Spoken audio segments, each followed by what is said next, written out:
can turn off the rest of the world and you can dive into the here and now. What you're doing, making the art, you're not thinking about what happened at your job during the day. You're not thinking about maybe, family situations or life situations. It really is an escape. There's therapy in that we get to escape from the everyday life and jump into the art and let it take you where you didn't really know you would end up or where you might want to go. And sometimes it works and other times it doesn't.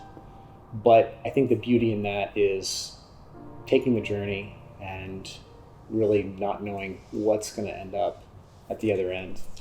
My name's Adam Spencer. I'm from Fort Worth, Texas, and I'm a ceramic artist. I picked up pottery and ceramic arts in high school, and it was either woodworking, typing, or doing art. And so I started at a young age, around about 16 years old, and realized I loved working with my hands, creating things, and really fell in love with the art in my teenage years. So define your motivation for making art, and is it therapeutic? Is it putting thought and love and effort into something concrete that's of this world, that's substantial, that you maybe don't have an outlet for?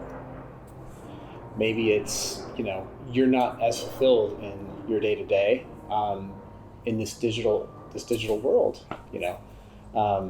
Just being able to create something that's concrete, that when you make it has some sense of finality to it, that it's done and that it's ready to go out into the world. You feel that sense of achievement. And I think really, and this might sound a little bit cliche, but the journey is the adventure. It's not about the destination. Another thing with the ceramic arts is that it is something enjoyed. There are no demographic boundaries to who can do it and who enjoys it. And it could be kids playing with clay for the very first time. It could be retired seniors that are finding something to do to pass the time, and everything in between. I've talked to many people who have said, I remember doing pottery or working with clay as a kid. It was so much fun. And these are adults who find out that, hey, you're into the ceramic arts. I remember doing that as a kid. It was a lot of fun.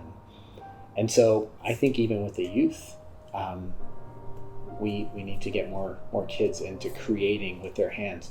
We've got a plethora of screens out there with phones and tablets and things like that. Pull them off of that stuff. Put them in front of a hunk of clay and say, create. Make something fun. The next time you think about going down and maybe buying something that's mass-produced from a chain store, consider the multitude of people that are finding this creative outlet locally, that want to share a bit of their passion, a bit of their love, a bit of their creativity, to bring that into your home. It's pretty special. People put a lot of time and thought into that. As far as it being self-sustaining, that is a little bit of a tough road to walk. Many artists have day jobs. Many artists have careers, but they find the time outside of that. They find that escape, that therapy in escaping from the day-to-day, jumping into their form of art, and putting a little bit of themselves into their work to share with the world. And what a special thing. I've found that there are a lot of people thirsty for that character, that hand-built, that very organic creation of something. And that's one thing I love about the ceramic arts, is that it could be a multitude of things that people might want in their home. The great thing about that is ceramic artists can create a wide array of things, and there is no one thing for everybody, but there is something that you've made that just about anybody's going to want, that's very diverse.